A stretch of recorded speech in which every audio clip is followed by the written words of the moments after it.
네, 오늘 강의는 스페인 노벨라 네그라로 읽는 역사와 문화라는 주제로 페페 카르발로, 토니 로마노, 이름 없는 탐정 시리즈를 함께할 한국외국어대학교의 김선희입니다.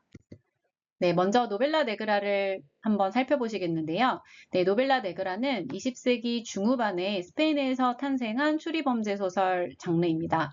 특히 프랑코 독재 시대의 억압과 부패, 그리고 민주전환기의 혼란 등 어떤 의도적으로 사회 고발을 위해 쓰여진 그런 소설이고요. 특히 독특한 점은 의도적으로 고발 목적으로 쓴 거기 때문에 네, 어떤 사건들이 해결되지 않은 채 끝난다는 그런 특징이 있습니다. 첫 번째 작가로 네, 마누엘 바스케스 몬탈반과 빼빼 까르발로 시리즈를 함께 보실 텐데요. 네, 바스케스 몬탈반은 1939년 바르셀로나에서 출생했고 민주전환기의 대표적인 작가이자 노벨라 네그라의 창시자입니다. 네, 그의 빼빼 까르발로 시리즈는 1972년에서 2004년까지 총 20편이 되는 굉장히 방대한 시리즈물인데요.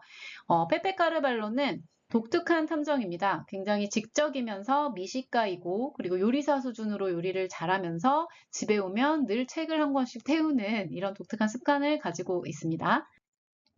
네, 카르발로는 활동 지역이 있는데요. 바르셀로나를 우선 일단 기본 활동 지역으로 하고 특히 바르셀로나에 가시면 람블라스 거리를 가시게 될 텐데 람블라스 거리의 양쪽으로는 라발 지구와 고딕 지구가 있습니다. 그 라발 지역에 까르발로의 탐정 사무소가 있고요. 까르발로가 거주하고 있는 지역은 산마힌이라는 가상의 어떤 지역인데요. 이 산마힌의 특징은 바르셀로나 외곽에 위치한 구릉지대에 약간 위치가 높기 때문에 네, 그의 집에서는 바르셀로나 시내를 한눈에 내려다볼 수 있고 그리고 중하하 계층이 거주하는 그런 집단 거주지다라고 되어 있는데 바르셀로나 지도에서 보시면 북동쪽의 노바리스 지역이 네, 이 산마힌 지역의 특징과 네, 좀 일치하고 있음을 알 수 있습니다. 카르발로는 이 지역에서 중심 지역인 라발 지구를 왔다 갔다 하면서 도시를 횡단을 하게 되고요. 그리고 어떤 사건 조사를 위해서 네, 여러 지역을 다니면서 그 지역들의 특징들을 세세하게 묘사를 하는데 이를 통해서 이 바르셀로나도 계층에 따라서 이 지역 그 도시가 약간 구분되어 있다는 것을 또 볼 수 있습니다.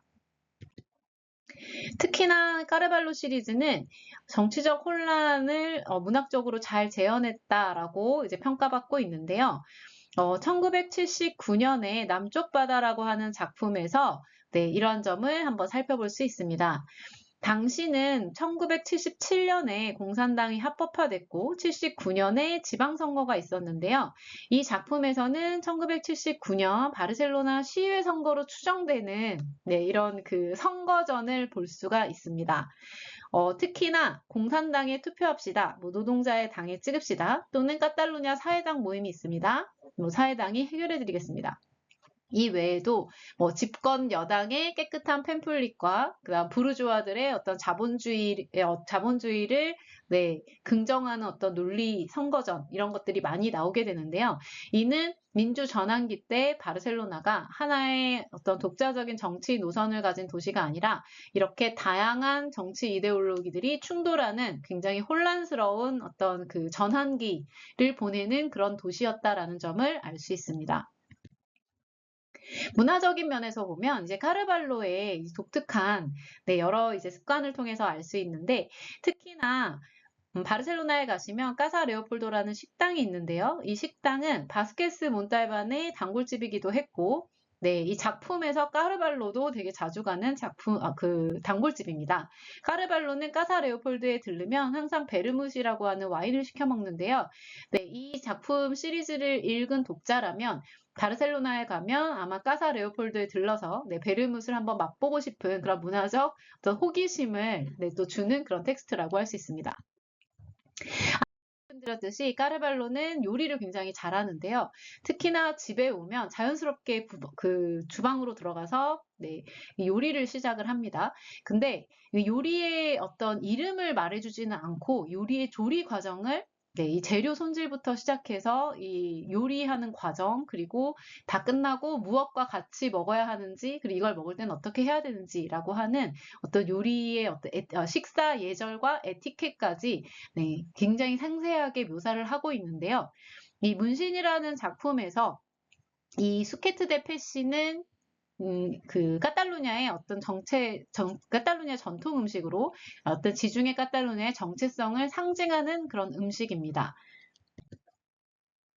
또 하나는 빵콘 토마테라고 하는 음식인데, 네, 오늘날 마드리드뿐만 아니라 뭐 바르셀로나, 그다음 뭐 안달루시아에 가도 어느 지역에서도 다 볼 수 있는 흔한 아침 식사의 음식인데요. 이 음식은 원래 카탈루냐의 전통 음식입니다.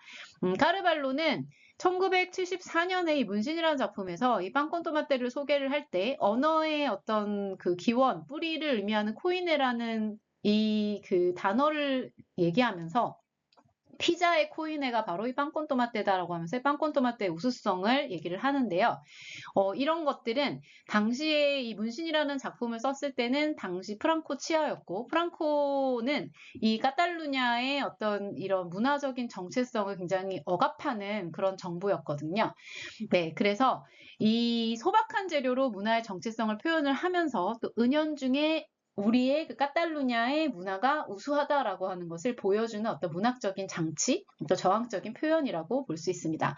이 외에도 까르발로는 네, 다양한 의뢰인들을 만나면서 네, 다양한 식사를 하게 되는데 어떤 식당에 가서 부르주아를 만날 때는 굉장히 또 고급 식당에 가게 되고요.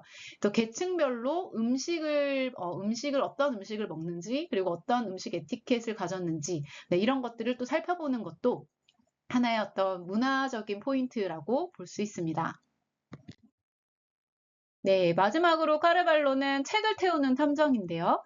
네, 그 문신에서 1974년 문신에서 처음 책을 태우기 시작해서 그 이후에 나오는 모든 작품들에서 네, 계속 이제 책을 태우는 장면이 반복이 됩니다. 특히나 이 돈키호테라고 하는 이 책을 이제 태울 때는 그것도 상징성이 있는데요. 돈키호테는 스페인 문학의 정전이고 그리고 이상주의적인 어떤 작품입니다. 이 주인공은 책을 태울 때 이 돈키호테를 꺼내서 네, 과거에 내가 너무나도 사랑하고 좋아하는 작품이었지만 지금 시대에서는 이 작품이 네, 아무 쓸모가 없다라고 하면서 태우거든요. 그래서 이 장면은 이상주의적 전통에 대한 급진적 거리두기이자, 네, 당시에는 아직은 이제 프랑코 치하였기 때문에 이러한 고상한 담론들이 네, 통하지 않는 그런 사회에 대한 어떤 냉소적인 비판 장치라고 할 수 있는데요. 이 이후로도 한 2,300권 정도가 책장에 남아있고 매일 태울 거라는 그런 예시를 이제 그 예견을 하게 되거든요. 그래서 그 모든 작품들마다 태우는 그 책은 제목과 그 다음에 태우는 이유를 얘기를 해주는데, 네, 이러한 그 채우는 책들과 당대의 어떤 사회 상황을 연결해서 살펴보는 것도 네, 굉장히 재밌는 어떤 그 문학 읽기가 될 수 있을 것 같습니다. 네, 두 번째 작가는 후안 마드리드와 토니 로마노 시리즈입니다. 네, 후안 마드리드는 1947년 말라가 출신으로 전직 르포 기자 출신입니다. 그리고 그의 토니 로마노 시리즈는 1980년에서 현재까지 총 9권이 있고요. 특히나 이 토니 로마노는 전직 경찰이자 또 전직 복서였기 때문에 경찰을 중심으로 하는 부정부패 를 많이 다루고 있습니다. 그리고 특히 이 후안 마드리드가 르포 기자 출신이었기 때문에 이 토니 로마노 시리즈에서 다뤄지는 이런 그 사건들은 현실주의적인 어떤 범죄 묘사가 굉장히 특징적이라고 할 수 있고 토니 로마노는 앞서 빼빼 까르발로와는 달리 또 이제 마드리드를 배경으로 활동을 합니다. 그리고 토니 로마노는 에스파르테로스의 그 거리 11번째 살고 있다고 나오는데 실제로 이 마드리드에 가시면 에스파르테로스 거리가 중심지에 있습니다. 그리고 구체적으로 11번지 4층 아파트에 산다고 되어 있는데요. 네, 오른쪽 사진이 그 11번지의 그 노란 아파트 4층.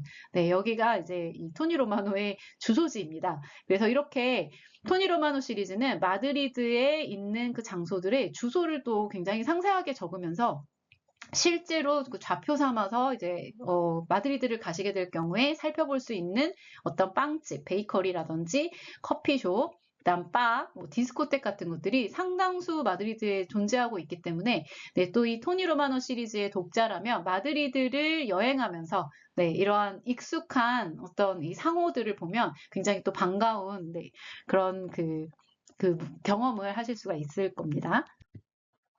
특히나 시리즈는 마드리드를 중심으로 하기 때문에 마드리드의 사회적 사건들을 많이 다루고 있는데요. 네, 특히 모비다 마드릴레냐는 1970년대 후반에서 80년대 초에 마드리드를 중심으로 등장한 청년 대중문화 운동입니다. 네, 갑작스럽게 찾아온 이 자유로 인해서 음악, 패션, 성, 예술 전반에서 굉장히 실험적이고 반항적인 문화가 확산되게 되고 또 이제 구체제에 대한 어떤 저항적 운동으로 읽을 수도 있는데요. 이 모비다 마들레냐의 중심지가 바로 말라사냐라는 지역입니다. 이 말라사냐에 대한 모비다 시대 때의 기억은 가고 싶은 곳에 다 갈 수 있었고 모든 바가 밤새도록 영업을 했고 모두가 다 술에 취해 있는 아주 자유로운 분위기를 좀 느껴볼 수 있는데요. 오늘날 이 마드리드, 또 뭐 바르셀로나도 그렇겠지만 스페인이 밤문화로 굉장히 유명하잖아요. 이런 밤문화는 모비다 시대 때 시작이 된 것입니다. 하지만 현재의 말라사냐를 지금 가보시면 이렇게 사진처럼 굉장히 깨끗하고 정비돼 있고 그다음 맛집이 굉장히 많은 그런 지역으로 유명한데요. 이거를 이제 비판하는 장면입니다. 그래서 이 지역이 어떤 젠트리피케이션을 일으켜서 원래 있었던 이런 보헤미안 문화가 이제 상실되고 자본주의에 의해서 이제 재편되는 그런 과정을 보여주고 있습니다. 특히 는 이 마드리드 도시개발과 젠트리피케이션에 굉장히 중점을 두고 있는데요. 마드리드에 실제 있는 라바피에스라는 지역에 젠트리피케이션을 또 고발하는 그런 장면이 있습니다. 이 지역은 전통적으로 노동자와 이민자들이 거주하는 지역이었고요. 1990년대에 국가 주도의 도시재생 프로젝트가 진행이 되면서 이 지역이 원래 있었던 이런 그 노동자와 이민자들이 공권력과 그다음에 부동산 투기 세력이 결탁해서 슬럼화시키게 되면서 이 지역을 강제로 이제 떠나게 되는 그런 장면을 비판하고 있습니다. 마지막으로 에두아르도 멘도사와 이름 없는 탐정 시리즈입니다. 에두아르도 멘도사는 바르셀로나의 작가라고 불릴 정도로 거의 그의 모든 작품은 바르셀로나를 배경으로 합니다. 1943년에 바르셀로나에서 태어났고요. 법학을 전공했고 그리고 특히 스페인어권 최고 문학상인 세르반테스상과 아스투리아스 공주상을 수상한 현존하는 이제 최고의 어떤 작가라고 할 수 있습니다. 특히 그의 방대한 그 소설 중에서 이름 없는 탐정 시리즈는 총 5권에 해당하는데요. 이름 없는 탐정 시리즈는 특징이라고 하면 탐정의 이름이 없다는 점, 굉장히 화층민이고 거리에서 태어났기 때문에 주민등록도 제대로 되어 있지 않은 그런 특징을 가지고 있습니다. 스페인의 피카레스크 소설에 약간 피카로의 특징을 가지고 있다고 볼 수 있고요. 그리고 80년대 2작품, 2001년에 한 작품, 그리고 2012년, 15년에 각각 작품을 내면서 이 5권이 좀 시기적으로 좀 차이를 두고 있기 때문에 바르셀로나의 어떤 그 변화를 잘 포착할 수 있다는 특징이 있습니다. 첫 2작품은 80년대 작품으로 이 이름 없는 탐정은 웬일인지 모르게 자기가 어떤 정신적인 문제가 있어서 정신병원에 갇히게 되는데요.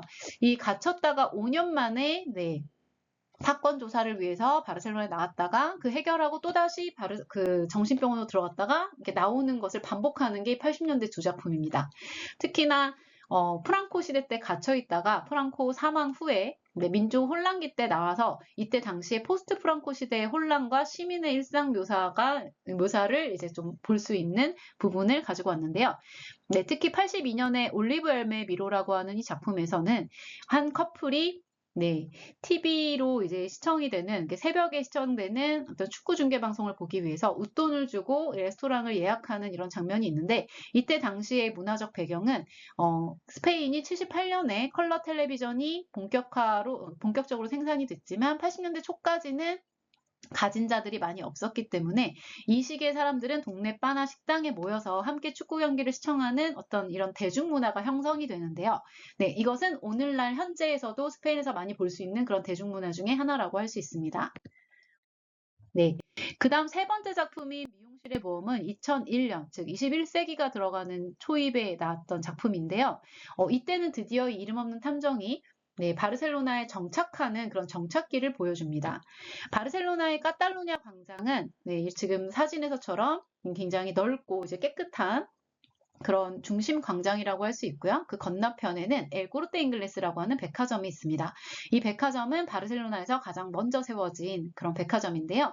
이 주인공은 이 백화점 앞에 앉아서 카탈루냐 광장은 굉장히 활기찼고 백화점에도 열정적인 구매자들이 드나들고 있었다라고 하는 이 바르셀로나의 변화된 모습을 포착하고 있습니다. 그 이전의 두 작품에서는 80년대 작품에서는 바르셀로나를 굉장히 지저분하고 낙후되었고 질서가 없는 굉장히 그런 약간 도시로 부정적으로 묘사를 한 반면에 21세기의 이 작품에서는 바르셀로나가 정비되었고 깨끗해졌고 관광객이 많아졌다라고 하는 관광도시로의 변화를 포착하고 있습니다.